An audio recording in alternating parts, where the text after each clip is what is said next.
दोस्तों नमस्कार, मेरा नाम है राजेंद्र प्रताप सिंह और आपका स्वागत है प्रयागराज के महाकुंभ में। मैं जितनी बार भी कुंभ में स्वयं को उपस्थित पाता हूँ, उतनी बार कुंभ अपनी एक नई आभा के साथ मेरे संग संग हो लेता है और मैं वहाँ उपस्थित अथाह जन समुद्र में जीवन के अनमोल क्षणों को सहेजने में जुट जाता हूँ। वही जन समुद्र जिसमें भारतीय संस्कृति चमकती है, दमकती है और पूरे विश्व को अपने भीतर समेट लेने की क्षमता दिखा देती है। संगम की रेती पर सजने लगी है कुंभ नगरी और सबसे रौनक वाली सड़क होती है तो वह होती है अखाड़ा मार्ग। इसी अखाड़े मार्ग के दोनों तरफ अपनी अपनी आभा बिखेरते सनातन धर्म को संबल देते अखाड़ों के शिविर होंगे। जूना अखाड़े के संरक्षक महंत हरिगिरी की अगुवाई में संतों ने सबसे पहले गंगा पूजन कर महाकुंभ की कुशलता का आशीष मांगा। इसके बाद संत अपने प्लाट पर पहुंचे और देवी देवताओं का आवाहन किया। ये जो है दशनाम का गिरनार कूटा है, क्या है? हमारे यहाँ मतलब दशनाम के जो कहते हैं भगवान दत्तात्रेय और तीन दत्तात्रेय भगवान जो ब्रह्मा विष्णु महेश, भगवान दत्तात्रेय जो हैं गिरनार पर्वत पे रहते हैं और भगवान दत्तात्रेय का जन्म कहाँ हुआ? उत्तराखंड में।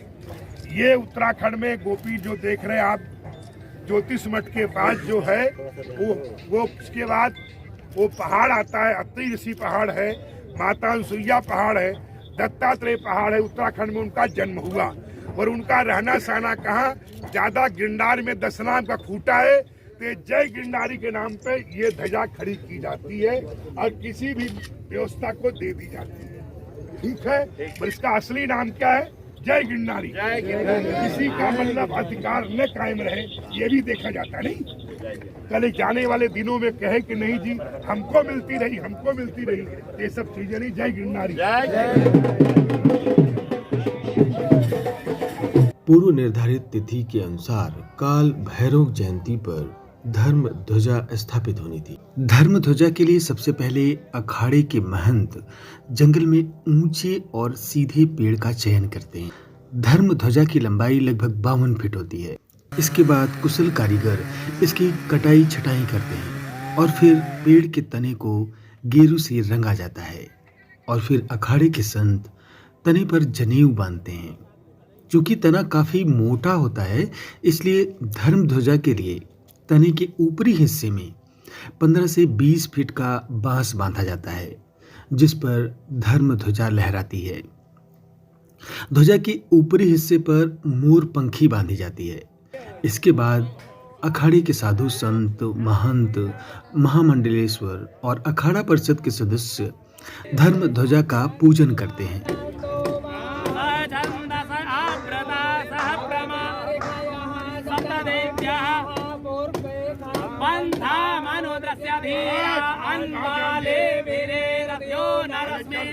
ओम यचाग्रतो दूरमुदयति देवं तदु सुप्रस्य तथैवैते दूरंगमज्योतिघां ज्योतिरेकं तन्मे मनः शिवशङ्करः। और हमारे तिरंगे में भी सबसे ऊपर भगवा रंग ही माना गया है। भगवा रंग त्याग का रंग है। हम सारे साधु संत अपने समस्त सुखों का त्याग करके भारत माता की उत्कर्षता के लिए ये महाकुंभ कर रहे हैं। सबका कल्याण हो। सर्वे भवन्तु सुखिनः, सर्वे सन्तु निरामया, सर्वे भद्राणि पश्यन्तु मां कश्चित् दुर्भाग् भवेत्। इस मंत्र के द्वारा हम पूरे विश्व का कल्याण चाहते हैं। नमः पार्वती। सबसे पहले जूना और फिर आवाहन और अग्नि अखाड़े के शिविर में इष्ट देवता का पूजन किया गया। फिर तनी पूजन हुआ और उसके बाद 52 फीट लंबी धर्म ध्वजा मेला क्षेत्र में फहरा दी गई।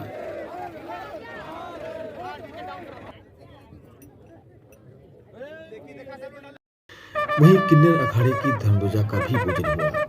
इसके साथ ही महाकुंभ में अखाड़ों की गतिविधियां औपचारिक रूप से शुरू हो गई। धर्म ध्वजा स्थापना के बाद सबसे पहले इष्ट देव की मंदिर की स्थापना होगी। उनके आशीष से ही आगे के सारे काम किए जाएंगे।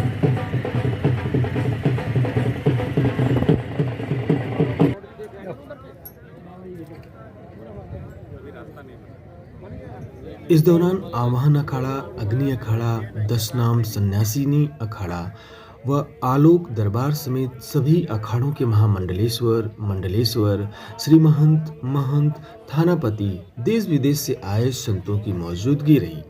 जूना अखाड़ा के सभापति श्री महंत प्रेमगिरी, अखाड़ा परिषद के अध्यक्ष व निरंजनी अखाड़े के सचिव श्री महंत रविंद्रपुरी, आवाहन अखाड़े के सभापति जमुनागिरी, अग्नि अखाड़े के सभापति मुक्तेश्वरानंद ब्रह्मचारी, श्री महंत पृथ्वीगिरी, श्री महंत केदारपुरी, श्री महंत सिद्धेश्वर यति, कूच बिहार से श्री महंत सुमेर गिरी आदि मौजूद रहे।